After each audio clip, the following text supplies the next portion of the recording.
All right, another day. So what's today have in store for us? We have breathers. First thing we do is install these breathers in your rocker boxes. Then we're going to work on your rocker arms, push rods, get all that settled, put the tops on. Let's see how far we get. Maybe we can get this thing running. Let's see how far we get today. A little blue Loctite.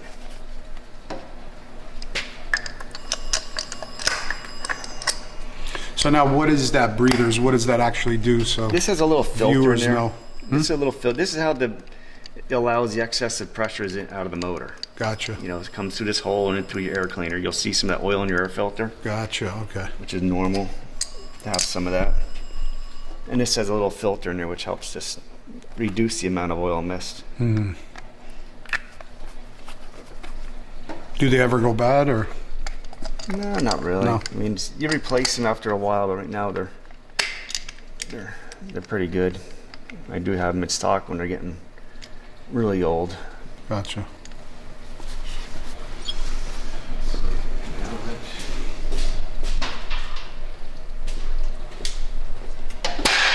And this is part of, you have a lot of people work on different vents for the engines, to the crankcase, to the dipsticks, and you know, which I don't know if I'm completely sold on it yet. I got to do some testing on it. Because so far I got plenty of bikes running around with just a standard breathing system on there and no vents in there, and they're working no problem, right? No problems. They're working just fine. So that's my take on it. I like to really see how things actually work or help before I dive into the bandwagon of it all. Right. You know, so that's just me. Well, I mean, why spend 3-4 times more money than you have to, right? If something works. Right, for the same result. I mean, a lot of people out there, they have a lot of great ideas, and they do have some benefits here and there, but I don't know. I gotta see it for myself first. I have to see the real world benefit. Right. Okay. That's there. Now we gotta connect this to here. First thing we're gonna do is put those lifters on their base circle. Okay. And for that, take my spark plugs back out of the holes.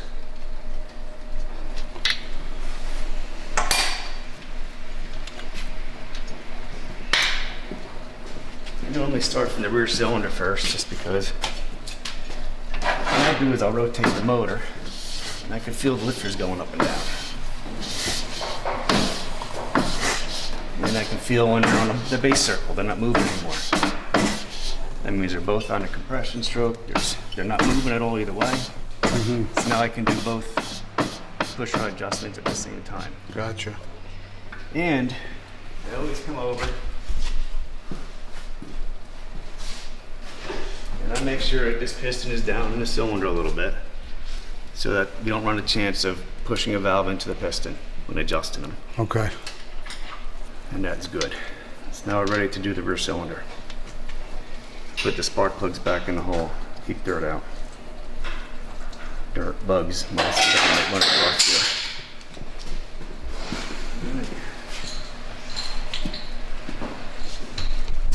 So what's the next step? Next step is we're going to prepare the push rod tubes, clean the rocker arms, get them in place so we can get the push rods adjusted, rocker arms on, and we're going to put the lids on. We're going to keep putting this thing together.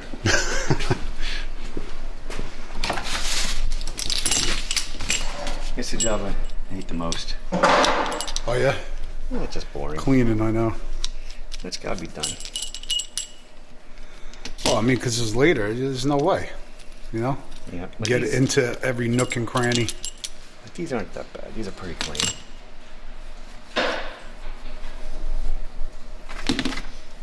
Now I use the stock push rod tubes.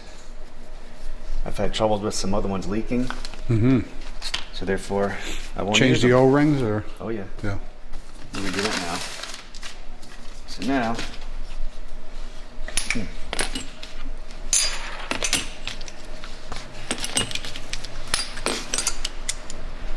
Got the O-rings inside there. They're out.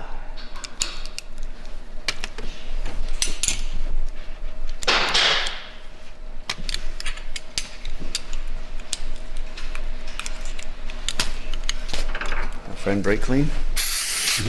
Give me to catch you, John. I think your pant legs are a little cleaner right now.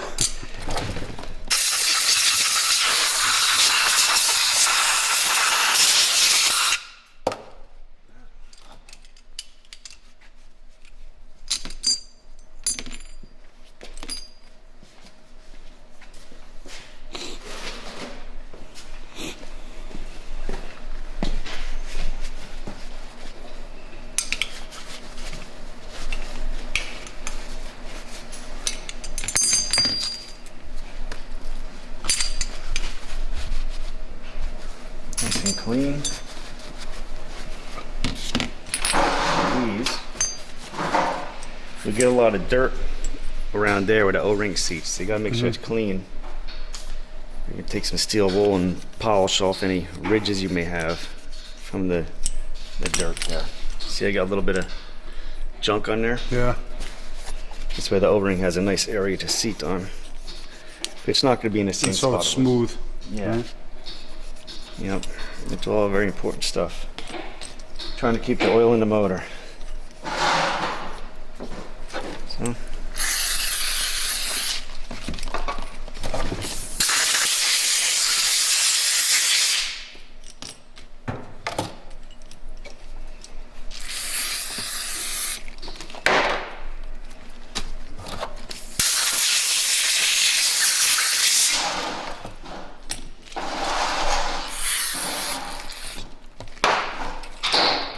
And you gotta blow the dirt off the spring too. The bore there. Look at that. This goes in. And what I like to do is take this bottom O-ring, put it right around there. This way I'm adjusting the push rod, I'm not fumbling with it. It's not falling in the lifter bore. It's right there. Cool. That's how I load up my push rods. Oh, yeah, I just did that wrong. Look at that. That's for the old style ones. We'll edit that out. Yeah. The standard push rod tubes will have a little washer under that spring, and they'll have like a V cup where that O-ring will sit in. So that's how you load those up.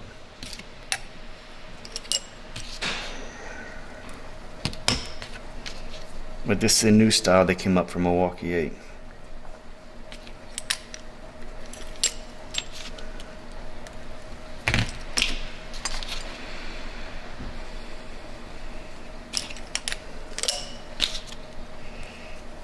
Okay, those are ready. We have our top O-rings. We'll bring them over here to a tray. And that's ready. We get the push rods ready. You always want to inspect your push rods. I always look them up into a light, make sure there's no debris in the hole. Gotcha. So that's what I'm looking for, and make sure the holes are clear. Blow them out. You can kind of roll them next to each other to make sure they're not bent. If they're bent, you'll see them walking all over the place. Now I'm going to loosen these up and adjust these back because the adjustments are different now. Right, right. And then they will be ready.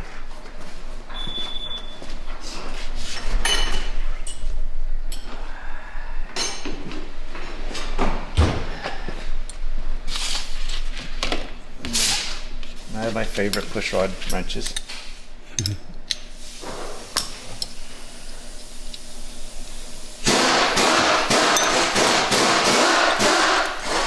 You'll notice some are longer than the others. The longer ones are for the exhaust.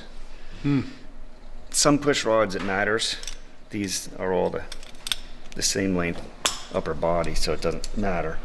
Gotcha. But from your previous adjustment, you can see the difference in length. Yep. Exhaust, intake shorter, closer. But always look at the push rods. Some of them are marked intake exhaust. So that's something to keep in mind.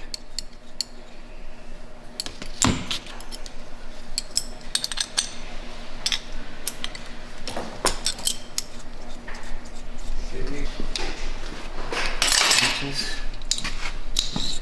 What I'm going to do is put these in place.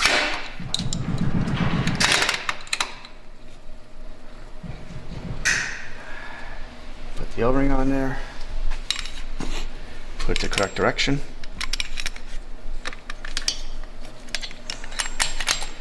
That'll be there. Sometimes I'll take and adjust these before I put the tubes on them. Depends on what kind of push rod I have. But these I'll just lift up and we'll fine adjust once I bolt the rocker arms down. Gotcha. Got it.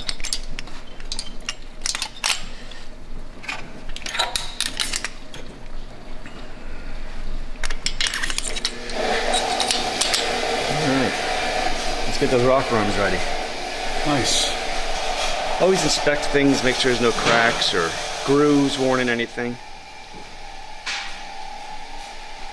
Get these bolts cleaned up really nice.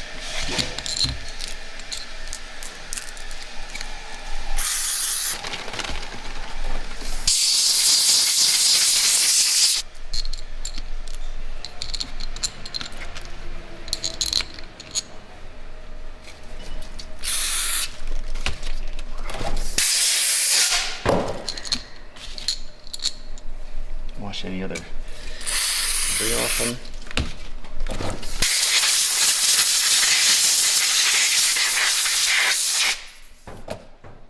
There we go. Here's our push rocker arm. This way it opens both valves at the same time. That's how it works. All right. So now what's the step? Now we're going to put a little Loctite on these bolts.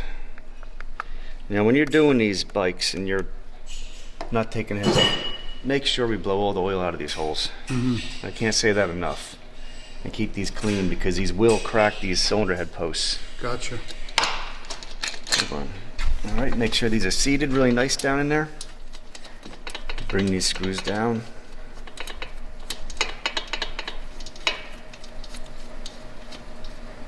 So they touch. Center it in the bolt area.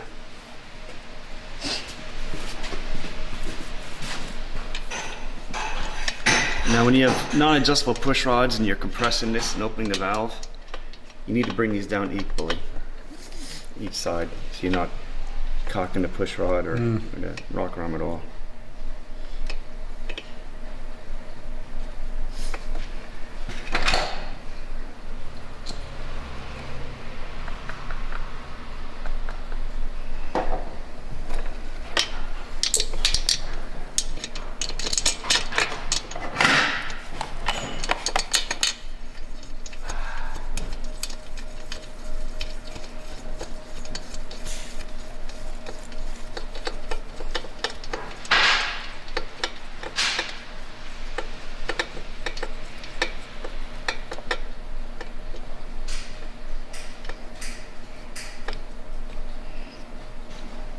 Alright.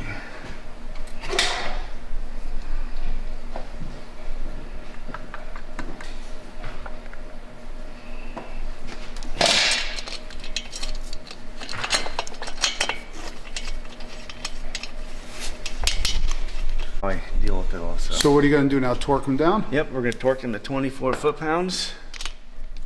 And I'm going to bring them all up easy.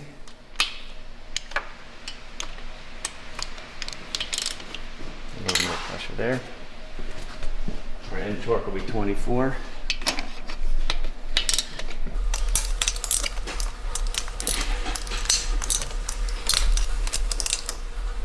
That was spooky.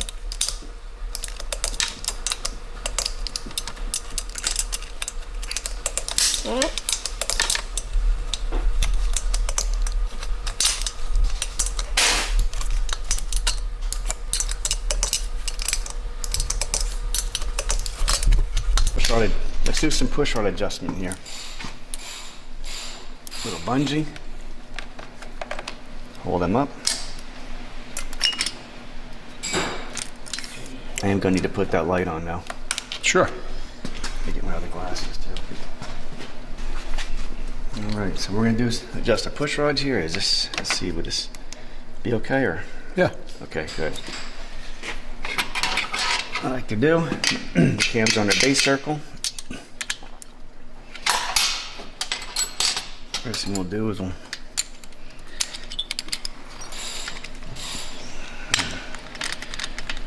burn the push rod down so it's 0 lash, see? Mm-hmm. Doesn't go up and down anymore. Right.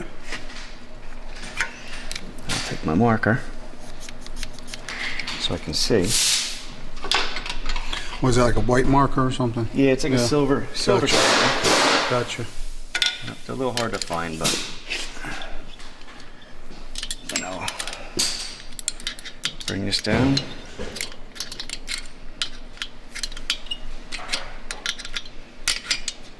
That's one. So what do you do now? I'm making it push rod longer. Right. So, but you mark this, Two. so you want to get a couple turns? Yep, I go down 3 with the SMS push rods. I go just over 3 turns. 3. What I'm doing is I'm setting how deep that push rod is into the lifter. Because the lifter's a little hydraulic pump in there. And I'm setting it down a certain depth inside there so it can do its job. Now I hold that. Tighten that up. So only one time you have to adjust them? That's it. Yep, that's it. Now you don't want them to loosen up, so Right. I take and squeeze them. That's my knuckles. Now we're gonna let that bleed down, which is very important before we turn this motor over. So we'll do the exhaust. And you gotta lift up on this push rod a little bit. You can put the original factory push rod tube, but we can still get them. So you want the lifter to bleed down, you're saying? Yep. Right there, 0. Mark it so I can see.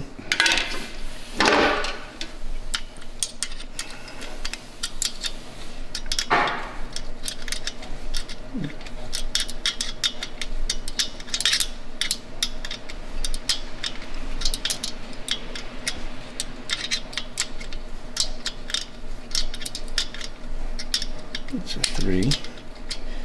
A little more. You gotta kind of hold everything at once when you're locking these. Right.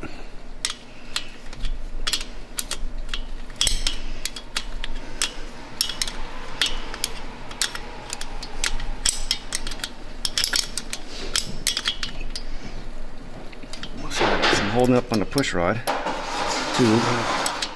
Same time I'm holding the top of it.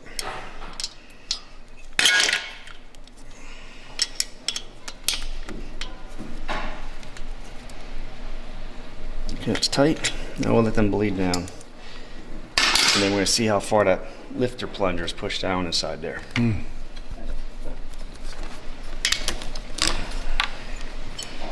While we're waiting, we can start cleaning these.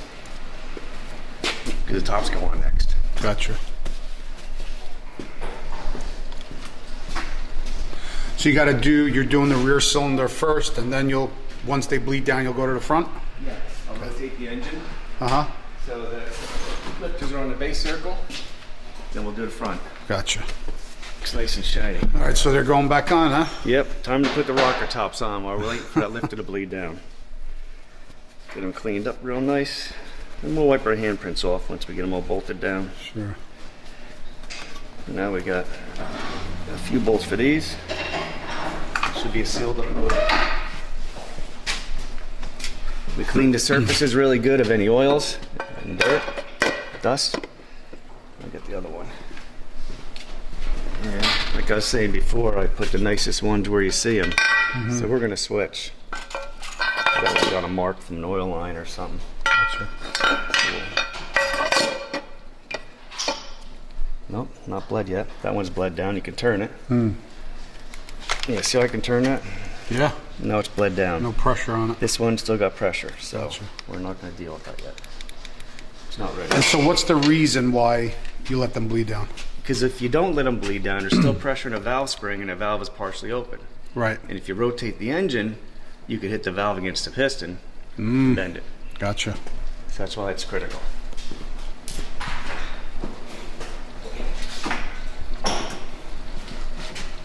So now, we got 20 bolts of joy here. It isn't that bad. All right, ready to torque these rocker boxes down. We're going to 130 inch-pounds. 130. Yep. So I think that was the same as the lower rocker box, right? It is, the lower outers. Okay. Yep. And it's tough to get on all of them. Yeah. And if you can't get on the bolt, it's not the end of the world. Just torque what you can and put a wrench on it and try and feel it to make sure it's equal. Believe it, it's not the end of the world. Do you use Loctite for them too? Yep, I put a little bit of blue on them. Not a ton. Just enough to help keep them put. And to lubricate the threads while torquing and all that.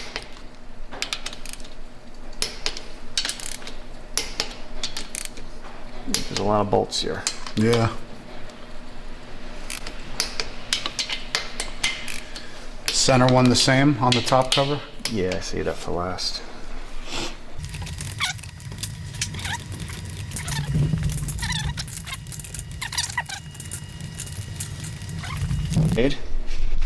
That set the depth that I want, that little tiny notch. And I just look in there and make sure that it's where I want it to be against the clip and the plunger.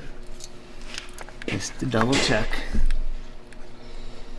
And that looks good. So now, we're gonna put these push rod tubes down, rotate the motor, do the fronts. So now I just put my O-rings around, see? Gotcha. Like that. They're not all full of oil. I haven't been fumbling with them. I'll leave my caps right here. You don't put the tops in right now? No. Right now. Oh, you do? You gotta look up in there. Uh-huh. You gotta make sure that that's seated. You know, just here when you push it up there. See how it moves around? Yeah. Just gotta go up inside there, seat. Now take a little push rod tool, clip the tool.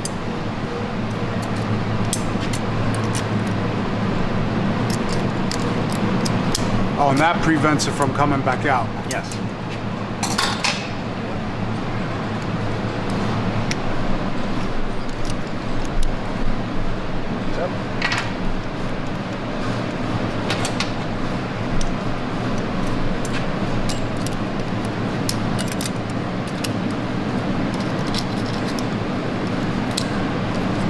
Okay.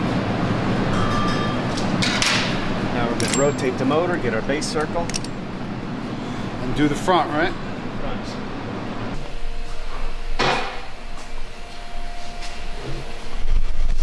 I'll be back.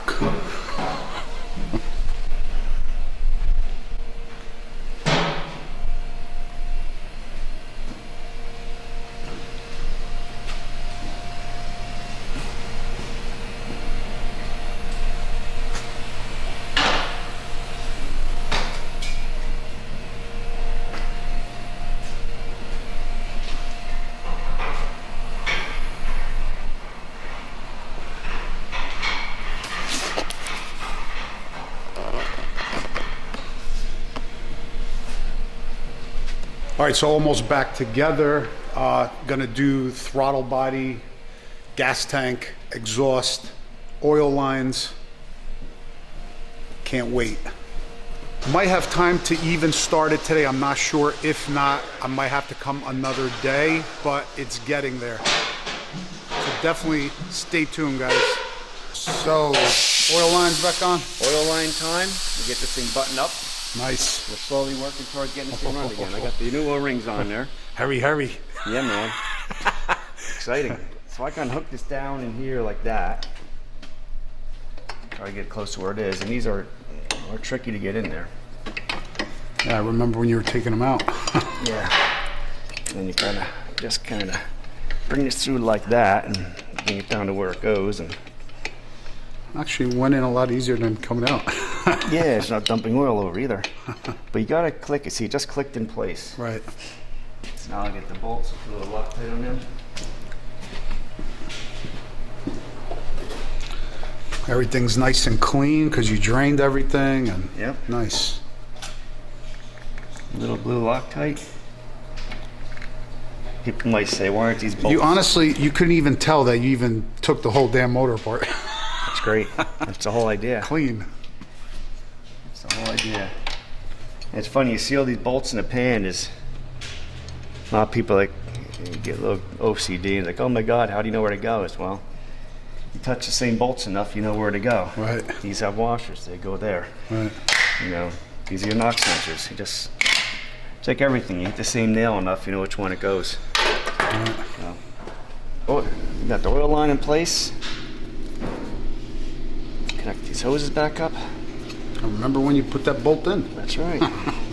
It seems like 1,000 years ago now. This one here. This one here. This, take my little cap off.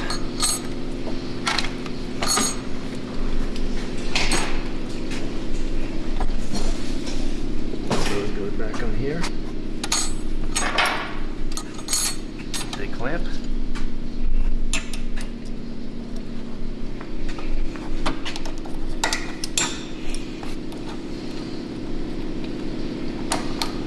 Okay. Now these two bolts go back in there to hold that oil line on. Put the washers on them.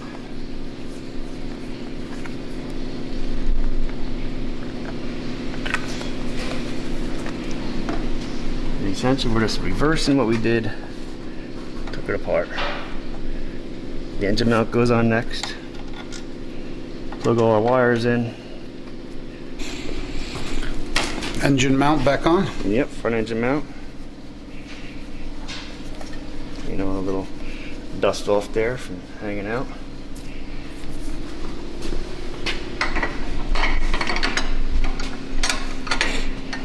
These get these long bolts, which I do not Loctite, No. and neither does the factory. There's nothing there Okay. because they're so long Gotcha. that you won't get them out, especially the one on the other side that comes close to the frame.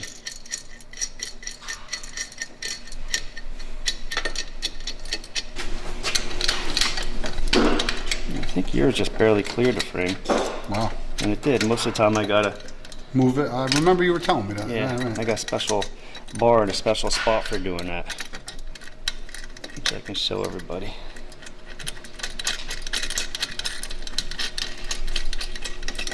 Let's see, run that up. Now we'll go back to the other bolt. This bolt. There, that one goes there. This one does get Loctite. Which one? The front one that goes up That there. one? Okay. Yep. This motor's sitting pretty darn even.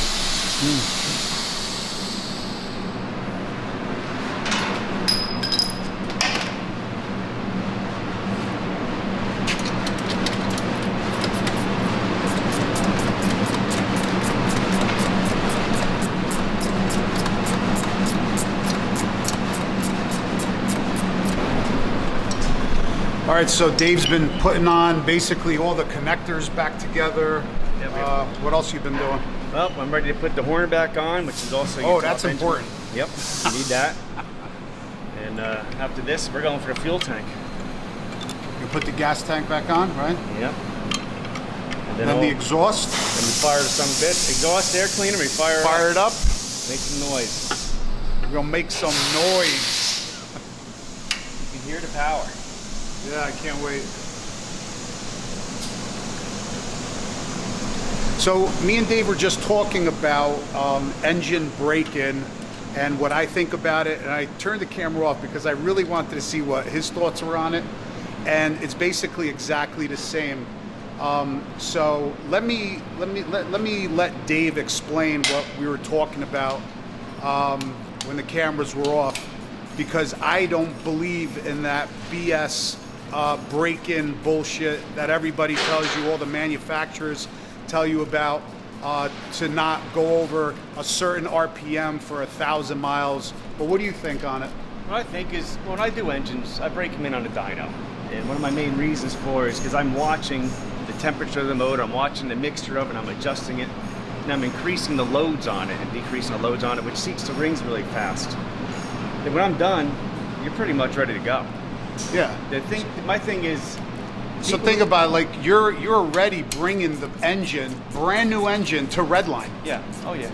It's, you know what I mean? So people don't understand that. They're like, no, you can't go Yeah. past 2,000 RPM. But Yeah. in order to tune the bike properly, you have to let that rev limiter hit, basically. Absolutely. And it's not like the old days. The old Harleys, they had a lot of clearance, which had to be hand fit inside them, and they did require more time to break in and seat up and all that. Right. But these things, over time, are done. It's good. Right. And people who baby their bikes actually does more of a disservice than anything else. And the other thing which I need to tell you all about is, whatever you do, don't start your bike unless you're going to ride it. In the winter, everyone thinks that's go out and start it up for 10 minutes. Don't do it.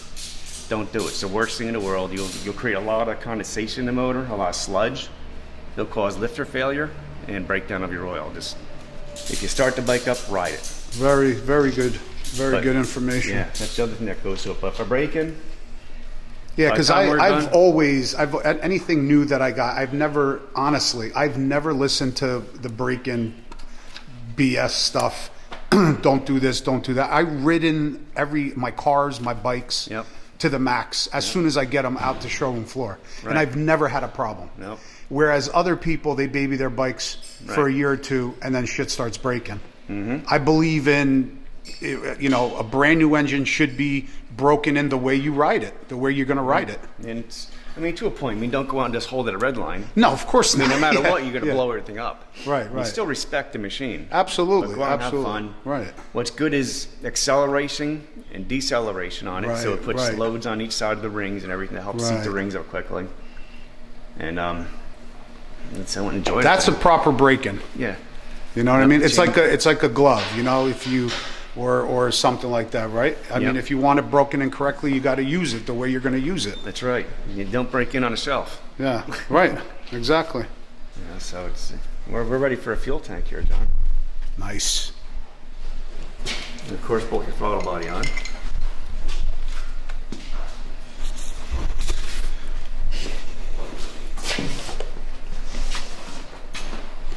And put the throttle body on now, or fuel tank first. Yeah, let's put the throttle body in now. People can see it better. Cool. There she is. Here we go, our 62 millimeter horsepower ink throttle body.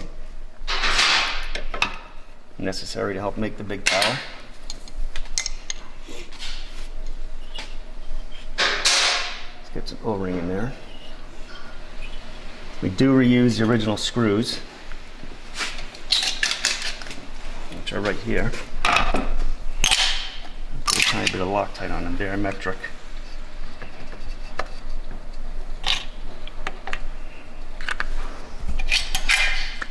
Yeah, that's better.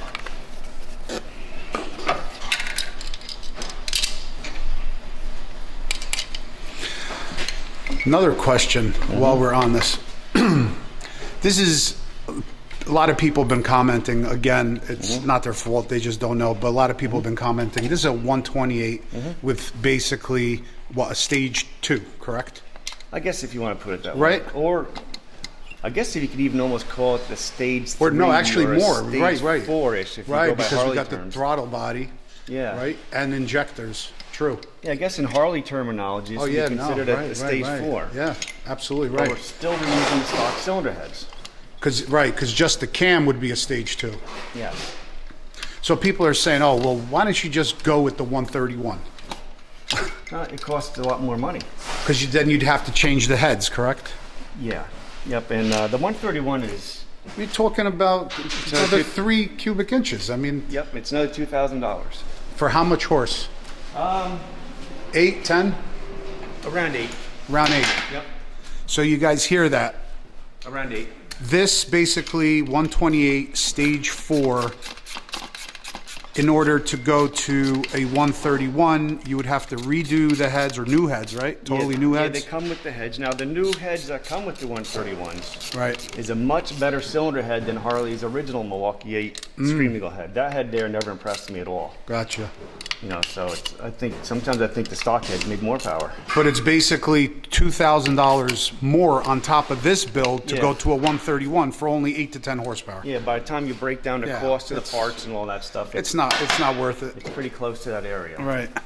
You know, so, but I do have a lot of 131s come in here Right. and do cam upgrades, do some changes to them, and get them boosted up to where they belong in power. Right. You know, that's something I do a lot of. What are you getting as far as power out of Power those? to 131s, the torque goes usually around 55, 160 area.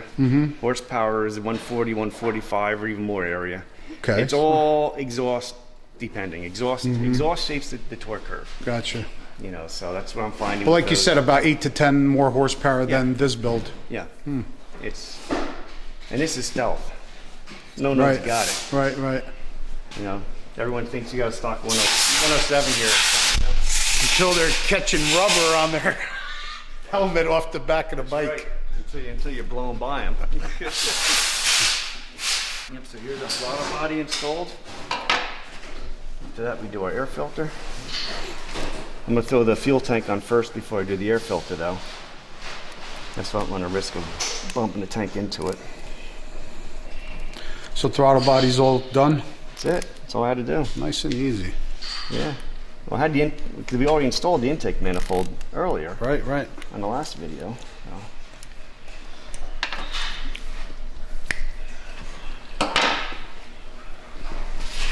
Now ready for a tank. Nice.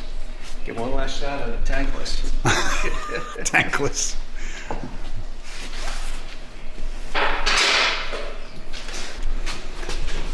All right, here she goes.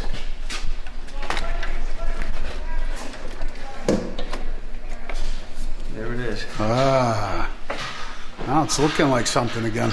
Like, yeah. Getting back to be a motorcycle.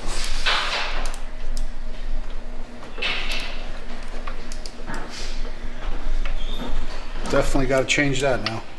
Yeah, that is not correct. Anybody that knows where I can get a 128 Derby cover, hit me up in the comments.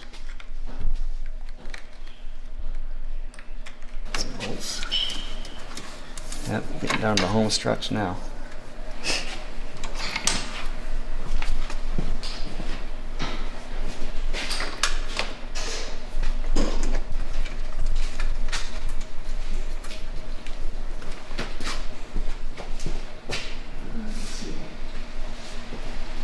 Gotta put the fuel line on here.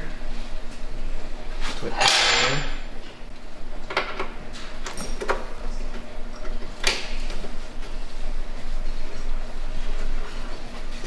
This is coming together now.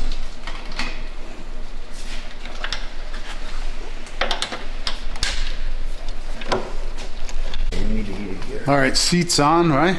Seats on, we're gonna go for exhaust. First thing we're gonna do is get some gaskets in here. Let's see. You guys see my gaskets. I may want to get some different gaskets. Hold on. That's a little thicker, that gasket there. Nice tool. Yeah, very helpful. That's what it is. You got to have the right tools for the right job. That's right. Very important stuff. And it's really raining out today.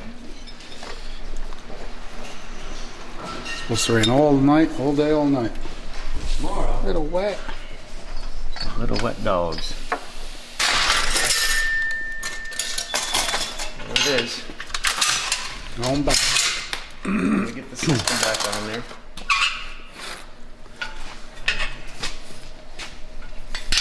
One thing I want to do is crack these loose because that's why I'll put my sensors in there for tuning. Gotcha. So I'll bring over to the bench.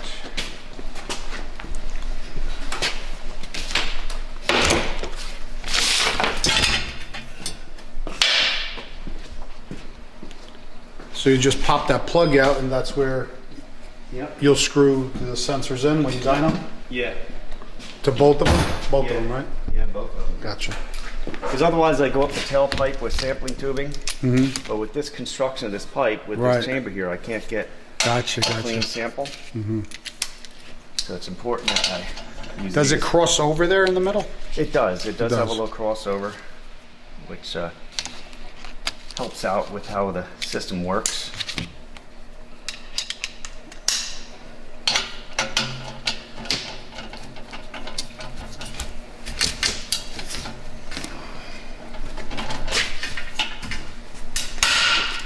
That's one.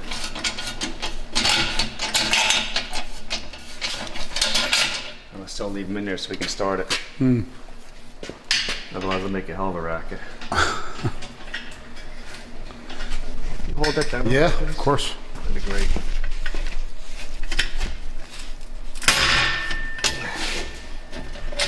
Perfect.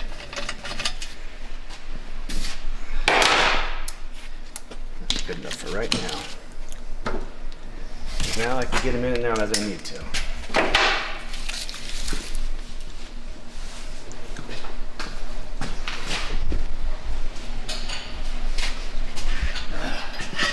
When dealing with exhaust systems, I always put lubricant on your studs. It makes it a lot easier to put them on. And your heat shields. Spray the hose clamps with the penetrating oil. Oh, yeah? You'll save the clamps. You'll be able to get them on and off without ruining them. Cool. So that's another little tip there for you.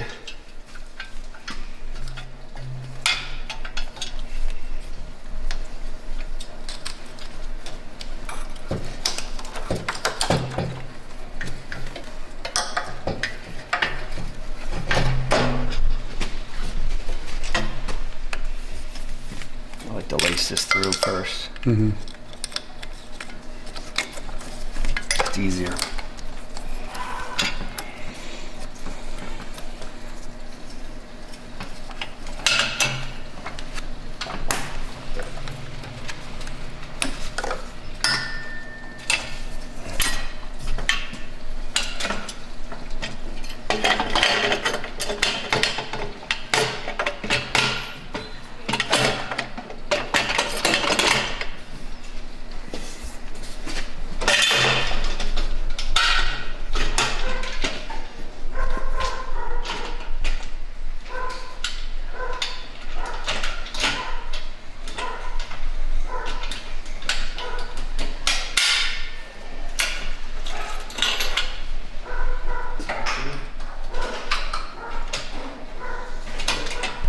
Dog's in there having a fun time.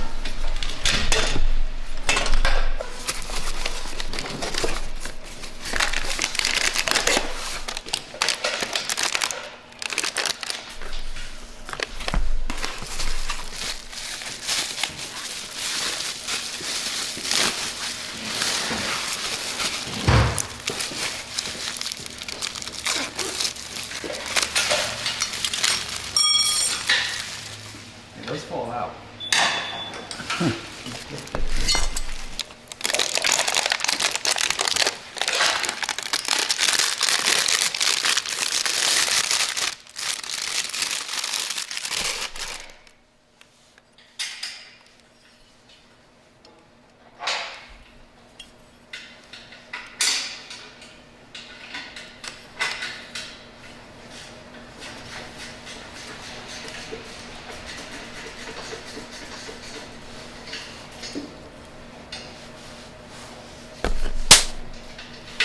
All right, a little bit of penetrating lube.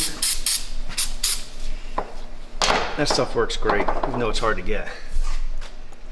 Ion activated. Yeah. Sounds pretty cool too. There, we'll get some nuts in there. Nice.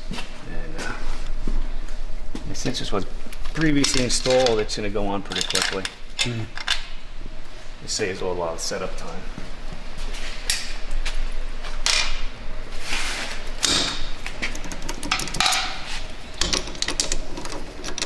Pour lube. Now when you're putting these clamps on, make sure that they're even with the edge of the muffler. if they're all the way in, they're not going to compress correctly. You probably only have a loose muffler. Gotcha. Something else to always watch for.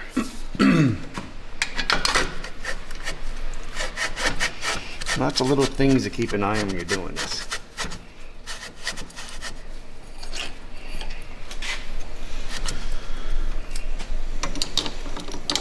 Also, I watched several videos too where they tell you got to wipe like this. It's got to be perfectly clean before you start it, because it's like Yep. what like even fingerprints will be permanent or something. Right? Yeah, you want to definitely clean all the oils off. Gotcha. Yep. What, it just fuses in there or something? It'll make a hot spot and make more of a stain Gotcha. in the heat. So I like to clean them real nice before I start them. We'll make it look nice and shiny and clean. Come on. And sometimes through the tuning process and everything, you will get discoloration and things. It's just unavoidable a lot of times. Right. I'll do my best to keep it from happening.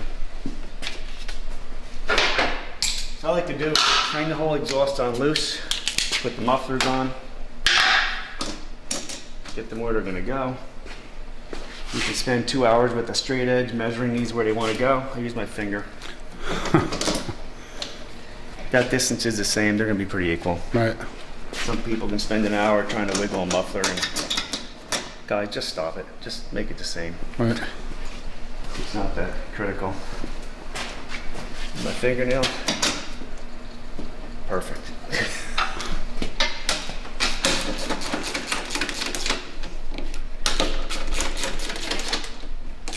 Tighten them up.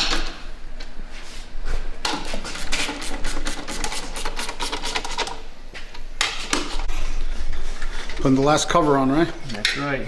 Tighten up the last clamps. We'll wipe all our fingerprints off, put the floorboard on. Then we're going to go to installing this new air filter. I wiped down the exhaust.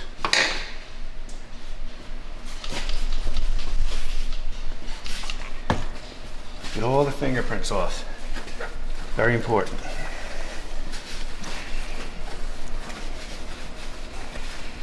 Plus it looks a whole lot better. Plus it looks a whole lot better. Yeah. Yeah, Got the floorboard on. Yeah, you gotta be really getting psyched. Getting really Absolutely. close to firing Can't this wait. thing up. Yeah. Nice. It's looking like a bike again. That's right.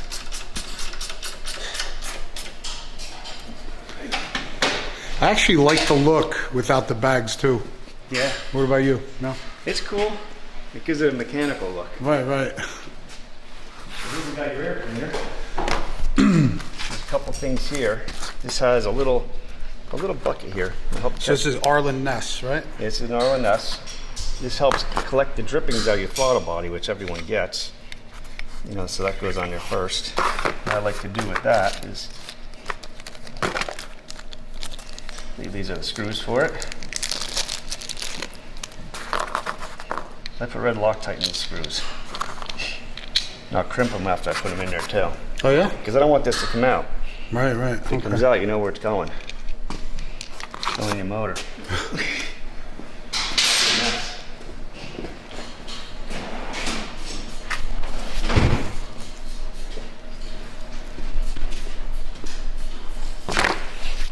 I will take these.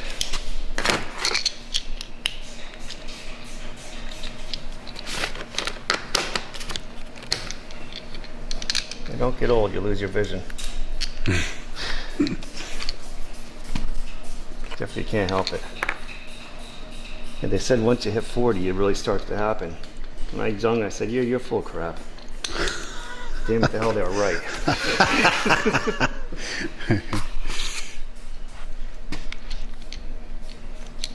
That's all right.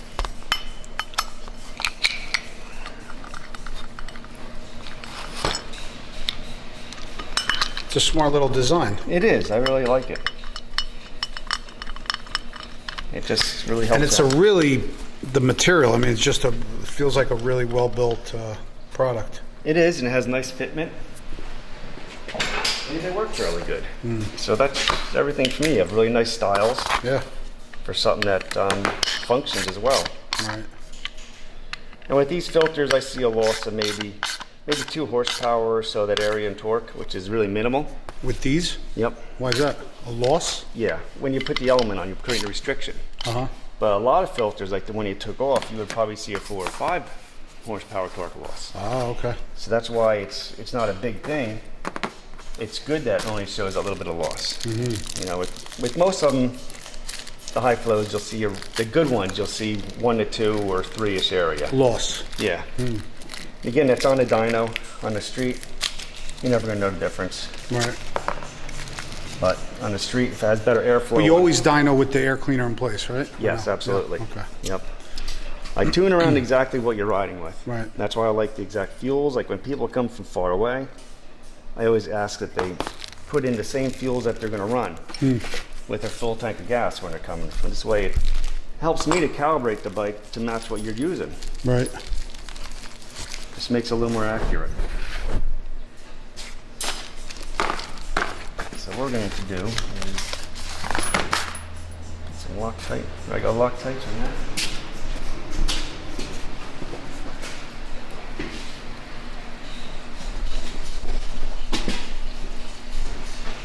Oh, that's gonna look good. The match is good. Yeah, it works with your style.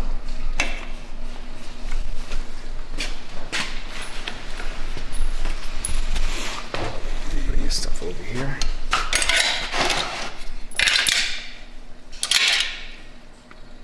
You need Loctite in these bolts. A lot of vibration, huh? Well, if this one comes out, it goes in there, and you know what happens after that. Yeah. It's a happy day. You don't want nothing in there. Nothing but air. So,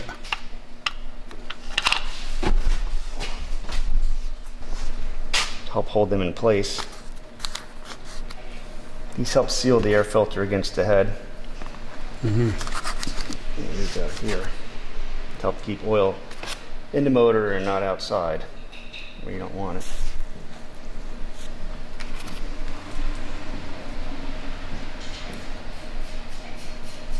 Okay, I'll wipe my hands off.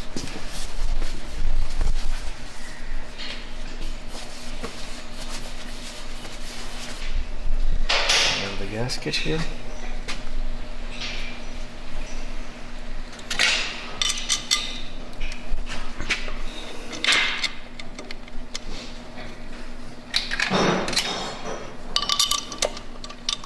Here's our back plate. looks like it fits really nice. It does, and it fits the throat of the throttle body well. Yeah, I see that. So it's a win all the way around. And it's got style. And that's that little catch thing right here you were saying where Yeah. oil goes into. Yep. Now what happens if it fills up? It'll drip out. Gotcha. But when you service your air filter, which you should be doing a lot, you'll be able to, you can clean it out. Gotcha. All right. Again, start all the bolts loose as normal. Right. Don't just tighten this right off. Things need to have some room for movement as you snug them up.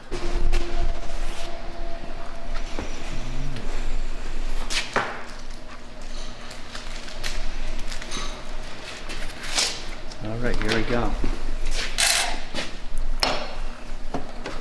Time to get the cover on your filter. Very little Loctite in these. You have to take this off to service it. Right. You don't want this to get locked up on there.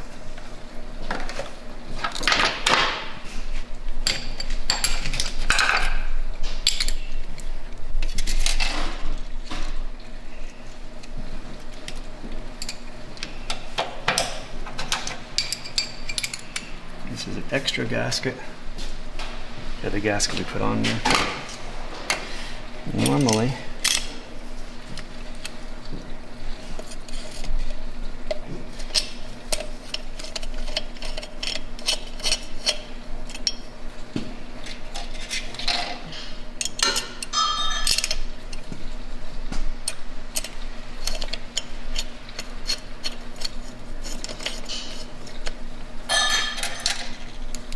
That looks sweet. yeah, very nice. I'm gonna go get a different socket. longer.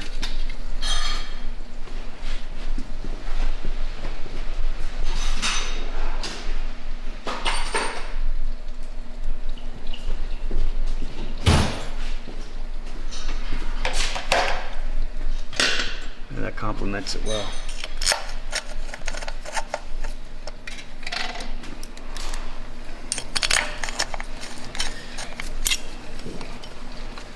How's that? Looks nice and straight. Nice. Gotta get it clocked right. Oh, that thing doesn't spin? That's not a turbo? Here you go. Turbo filter.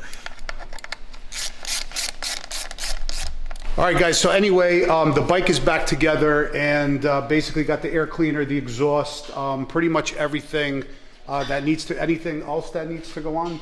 Nothing else needs to go on. We just need to prime up the oiling system, check all the bolts once more, and fire up. Awesome. We're gonna end this video here though, so you guys are gonna have to stay tuned to the next one, and Dave is going to fire Silverback up. So see you guys on the next one.